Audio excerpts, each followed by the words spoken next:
Le million de timbres prime Gold Stamp, c'est moi! C'est moi qui ai gagné! Toi, ça? Vous avez gagné? Puis félicitations. Vous, ça?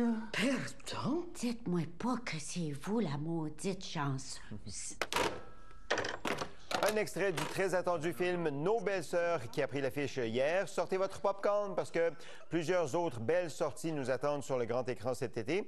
Je fais un tour d'horizon avec Michel Coulombe, chroniqueur cinéma. Michel, bonsoir. Bonsoir Sébastien. D'abord sur Les belles-sœurs, vous l'avez vu, qu'est-ce que vous en avez pensé? J'ai vu, comme plusieurs personnes, le spectacle musical qu'avait monté en 2010 Daniel Bélanger, René Richard Cyr, à partir de la pièce de Michel Tremblay. C'était une pure merveille.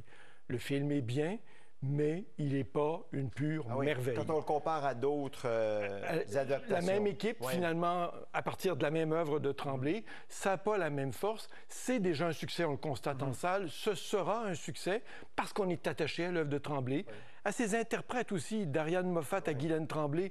Beaucoup de monde qu'on aime là-dedans, parce qu'il y a de la couleur, parce que les chansons sont agréables. Néanmoins, c'est pas toujours maîtrisé. Ce sera quand même probablement, visiblement, le grand succès québécois de l'été.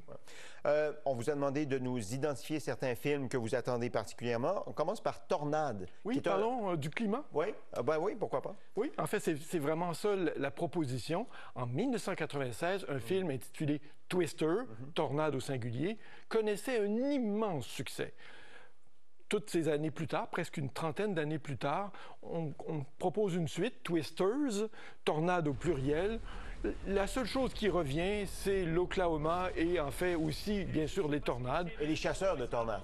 Une chasseuse de tornades et un homme qui est dans les réseaux sociaux, qui aime se faire voir, effectivement, quand il y a des tornades. Regardez-moi, montrez-moi dans des circonstances invraisemblables. On sait qu'il y a des gens qui en font une spécialité.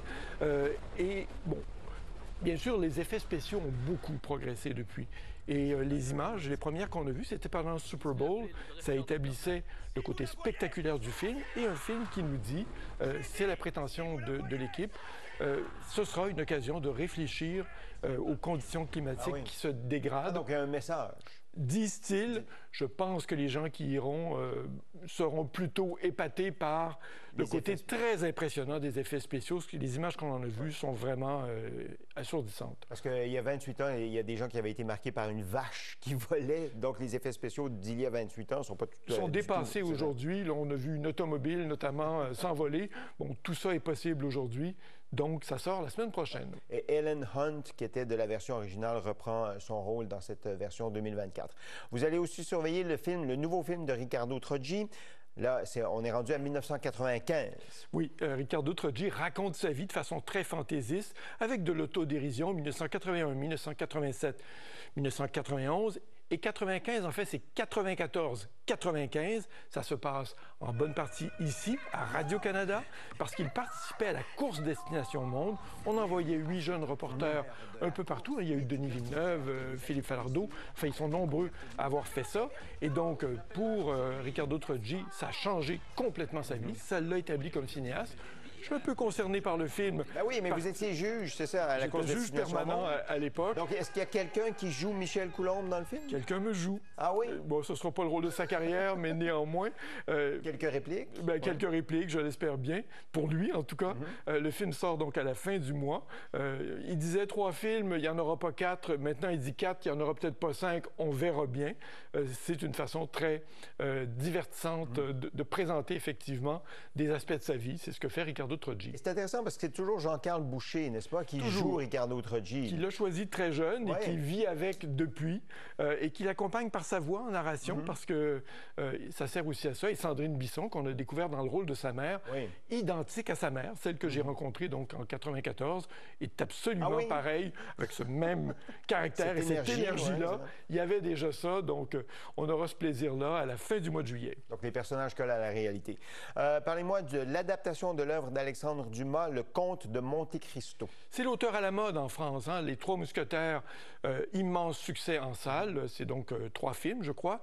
Et maintenant, Le Comte de Monte Cristo. Il y a eu une trentaine d'adaptations pour le cinéma, mais aussi pour la télévision, avec Gérard Depardieu dans ce cas-là, du Comte de Monte Cristo. Jean Marais aussi avait joué, semble-t-il, Le Comte de Monte Cristo. Des grands acteurs. Jacques Weber, c'est un rôle important. C'est l'histoire d'un homme qui est victime d'un complot, qu'on met en prison, qui s'en évade et qui renaît sous un nom nouveau. Il est le comte de Monte Cristo et il veut se venger. C'est Pierre Ninet qui tient le rôle. Dans Yves Saint-Laurent. Yves Saint-Laurent, notamment, il avait remporté des prix pour ce rôle-là. C'est un des acteurs les plus prisés en France. Le film est un immense succès. À l'échelle française, c'est une super production. Bien sûr, à l'échelle américaine, c'est un tout petit film, mais c'est une super production. Le film fait 3 heures déjà. C'est long. Il est sorti, je ne l'ai pas vu. Quand c'est bon, c'est pas long, mais quand c'est moins bon, ça peut être long. C'est sûrement quand même assez fast. Donc, le film est sorti il y a à peine 2 semaines et quelques en France, et on parle de plus de 2 500 000 spectateurs. Donc, immense succès. On suppose que ce sera le grand succès français de l'été. C'est prévu donc à la mi-août. Revenons au Québec. Vous voulez nous parler d'Ababouiné. Oui. Un mot donc rare, et c'est un film d'un cinéaste rare et précieux dans l'univers québécois, André Forcier, qui est avec Denis Arcand, le plus ancien des cinéastes québécois. Il est là depuis la fin des années 60. Il a fait une quinzaine de longs métrages, des films comme Une histoire inventée, Au clair de la lune, L'eau chaude, l'eau frette. Il y a chez lui de la poésie, il y a de la fantaisie, un univers décalé, puis un message aussi avec ses acteurs de référence, dans ce cas-ci, Rémi Girard, Éric Bruno. Ah oui, mais la distribution est forte. Le Réal Bossé, Donald Pilon, Luc Sonnet, Jean-Marie Lapointe. C'est impressionnant. Et on est dans le Québec de la Grande Noirceur, avec des choses qu'il aime, lui, du baseball, de la religion. Il aime se moquer des figures religieuses depuis plusieurs années. Et puis, une imprimerie où on va imprimer donc un livre notamment, et ce livre-là contient des mots qu'on a oubliés, qui sont laissés pour compte, dont ababouiner. Vous découvrirez en voyant le film ce que ça peut signifier, mais on le voit dans la bande-annonce, il y a aussi question de flagosser et de mots comme ça. Donc, on peut jouer penser, avec les mots un peu. On joue avec les mots, avec la langue, avec cette fantaisie propre à Forcier. Ça sort à la fin du mois d'août. Parlez-moi du film français. C'est français, un Boléro? Oui, celui-là, je l'ai vu, qui sort la semaine prochaine. Donc, c'est avec Raphaël Persona et c'est le Boléro de Ravel. Ravel, donc, qui était plutôt mélancolique, qui a eu des grands passages à vide. On lui avait commandé un ballet, une musique donc pour la danse. Il n'y arrivait pas. Il voulait s'inspirer d'une autre œuvre, c'était pas possible. Il y avait des passages à vide, il faisait rien. Et finalement, il se dit 17 fois le même motif. Pourquoi pas? Et puis, ce sera un truc très industriel, un truc, bon, vraiment, parce qu'il était dans sa tête. Et ce qu'on en a fait, la chorégraphe, à l'époque, était quelque chose de très sensuel. Et là, il était complètement dépassé parce que ça donnait.